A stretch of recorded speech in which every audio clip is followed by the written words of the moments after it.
Hi everybody, so welcome back to the channel. If you're new here, this is just me showing my progress with my TFSA that I started in 2021 and just trying to build a dividend focused portfolio and just trying to build a good passive income stream for myself in the stock market.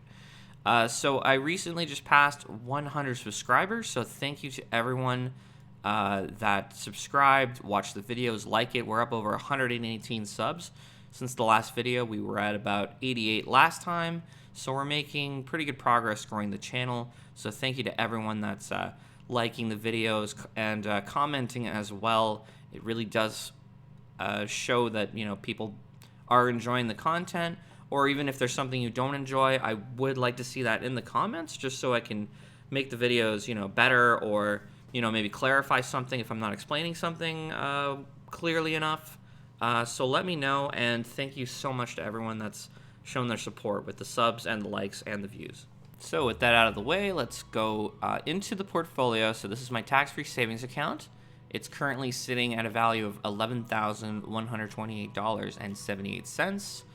We're up about $21 for the day. So the markets were pretty green, I'd say, for the start of the week, and then Thursday and Friday the stock market kind of went down a little bit, but that's okay. We're not really too concerned. I mean, I know a lot of people's portfolios have been hit pretty hard, especially if they're more growth focused or in the tech sector, just because there seems to be a lot of money moving out of those sectors into safer stocks with lower valuations that produce more cash flow.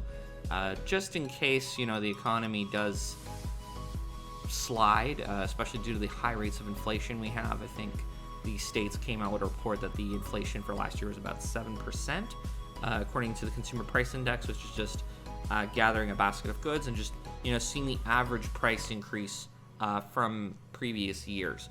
And it's mostly due to supply chain constraints. So I don't think it'll continue forever, but it's definitely going to be tough, especially on people with less income, because the price of goods going up doesn't affect people that are well off or wealthy. It's going to affect people that are barely getting by now, don't have savings, don't have any cushion. So definitely good idea to work as hard as you can, save whatever you can, invest whatever you can, just because the future's unknown, and it's definitely good to get that underway. So after the 1 week, we're up to about $64.50, so about up 1% this week. That's mainly because my portfolio is mostly in value stocks. So I'm pretty careful with valuations, and I'm trying not to overpay for anything.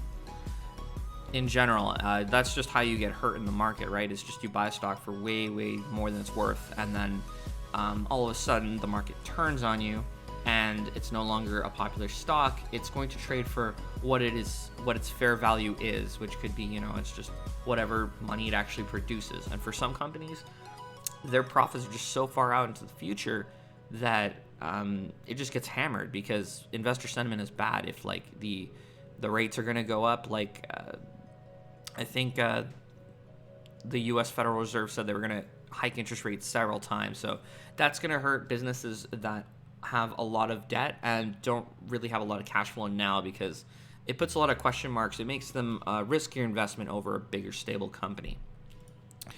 And in the past month, we're up 3%, or 368.20.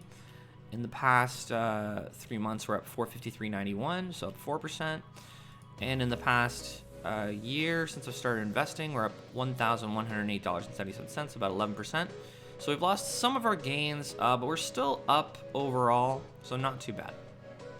And if you don't want to miss any updates on my portfolio, my buys and sells from week to week, or any kind of stock news or topic I want to talk about that week, please subscribe to the channel so you don't miss any of my videos. Just looking at the portfolio and the changes I've made so far, we can see that Apple, basically the most valuable company in the world, hasn't taken too much of a hit. So it's not the large cap stocks in the tech sector. So, Apple, Microsoft. I mean, Microsoft is taking more of a beating than Apple, but Apple is more fairly priced in my opinion. I am watching Microsoft though. So if Microsoft does fall, I may add it to my portfolio because that's another company I really like for the long term. They're just growing very consistently. They buy back shares consistently and give you more ownership of the company over time, and they raise their dividend. So it's a great company, and most of their revenue is recurring, predictable revenue from their subscriptions for the the cloud services and Microsoft Office and Xbox Game Pass. It's just becoming a better business the longer time goes on, and that's what you want. So the better, if the company is going to grow over time and going to increase profits, the stock price will follow the earnings of the company over long periods of time. And we bought 2 more shares of Algonquin Power and Utilities, so I went from 40 to 42 shares, just because the price dipped on this to $17.53. Again, it's just the market is not favoring renewable energy companies or utility companies, and I'm just gonna buy a bit more just because I think it's undervalued. I think it'll turn around, just like some of our other positions that have recently turned around. And then just going down the portfolio, we can see that Intel's doing very well, being very stable. They actually just recently announced that they took away the lead chip designer of the M1 chip from Apple. So this just shows to me that Intel is willing to go and pay for the best talent in the industry. And that is a very, very good sign from Intel because, previously they were trying to cut costs, trying to be more efficient, buy back their shares, and not really innovate or focus on developing good products. I see that all changing now. The CEO is there. They're not buying back shares. I think I read an article about that. They're going to focus on building out those chip making facilities, making great products. They're already the market leader currently with their 12th gen CPU. So in a very short amount of time, they've already taken back the performance crown, and they are taking back some of their market share that they lost to AMD just due to their own, let's just call it laziness. That's what it is. But the company seems to be really focused and has a goal right now, and that's why I'm invested in it, because I think that they're headed in the right direction. I actually know the plan for the company, and that's what you need to do when you're investing into a company. You're investing into the future of that business. So if the future's bright for that business, not a bad idea to get into it. And I also bought a bit more of the Ethereum income yield ETF. This is offering like about a 24% dividend yield, I think, right now, just due to the volatility of cryptocurrency.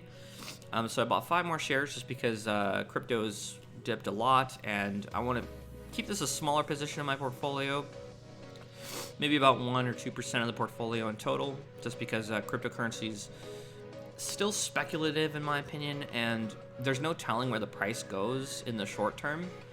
This could stagnate for the whole year. It could drop to nothing. So I want to be paid a very, very high income from it.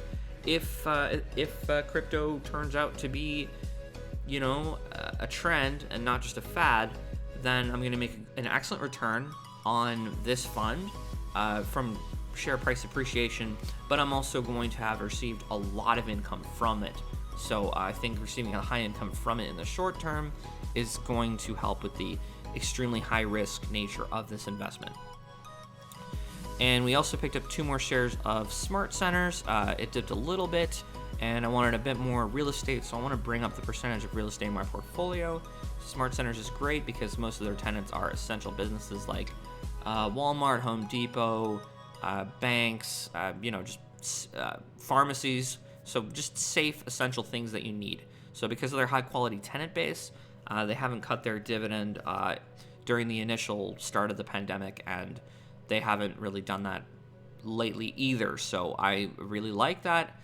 And the direction they're headed is, I read that they're going to be building industrial warehousing and getting into apartment buildings slowly but surely. So I like what they're doing now, and I like the direction they're heading in the future.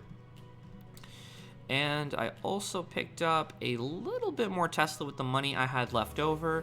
I know that, GM is the market leader and everything because Joe Biden's saying that they sold a whopping 26 vehicles in the 4th quarter. That's right, 26. But yeah, Tesla's not that great. They only did over 300,000. So definitely not leading the market. Definitely not leading the space at all. So maybe I should sell all my shares and buy GM because of their declining revenues in every single market segment. I mean, that's what the president told me to do, so I got to do it, right? And then for the dividends earned in the portfolio all time, we've received $274.25 in dividend income so far. Annually, we're up to $580.84. Every month, we're making $48.40. So we're getting pretty close to making $50 a month in dividend income, which is another good milestone that I want to reach fairly soon. So we should be able to do that fairly soon. And daily, we're making $1.59 per day. I'm trying to make $2 a day. Our original goal is to hit $1 a day. Now we're trying to hit $2 a day. Just small little steps, small little goals. And also, the months it takes to earn $100, I have this down to 2.07. So just a little over 2 months to make $100 in dividend income and passive income. And when I first started the portfolio, it took 6.5 months. So we've cut that into like a third of the time after just 1 year. So this is definitely showing the power of just sticking to a process and dollar cost averaging into the market. So every single week I'm buying as many shares of good quality businesses that pay a dividend. For the most part, there are just 2 stocks in my portfolio that don't, but for the most part, I pick companies that give me a dividend, a share of the profits of that business. And so far I've received $12.91 in dividends for January. I'm gonna receive a lot of them tomorrow, actually, from a lot of my real estate. They always pay middle of the month, and I'm tracking my all-time dividend growth.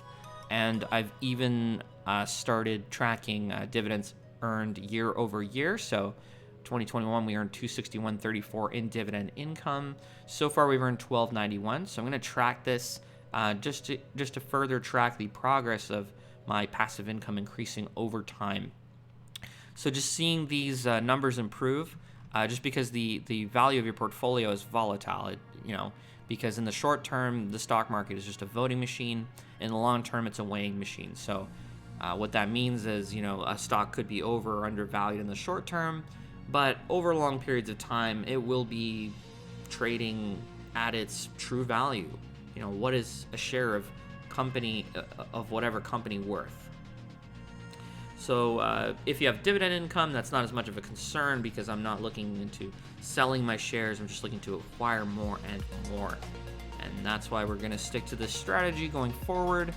And I won't invest in a business if it doesn't pay a dividend. The only exception I'm going to make for that is if I think the growth rate of that business is going to be exceptional and going to absolutely crush the rest of my holdings, then I will invest in that company. If I believe that it will invest that money back into its business to create a higher return for me than giving me a dividend. Because there are some businesses that manage capital so well, you don't want to receive a dividend from that business. You want them to keep everything and grow that business as large as they can and as fast as they can. All right, so have a good day, everyone. And let me know how your January is starting off so far with investing, or if you've even started investing, or if you're thinking about it. And if you want to get free Bitcoin every single day just for shaking your phone, and $30 for signing up and depositing $100 and trading it, you can fund your account with e-transfer and buy and sell Bitcoin and Ethereum. You can join my link in the description below. You can also sign up for Wealthsimple Trade in the description below and get the value of 2 free stocks.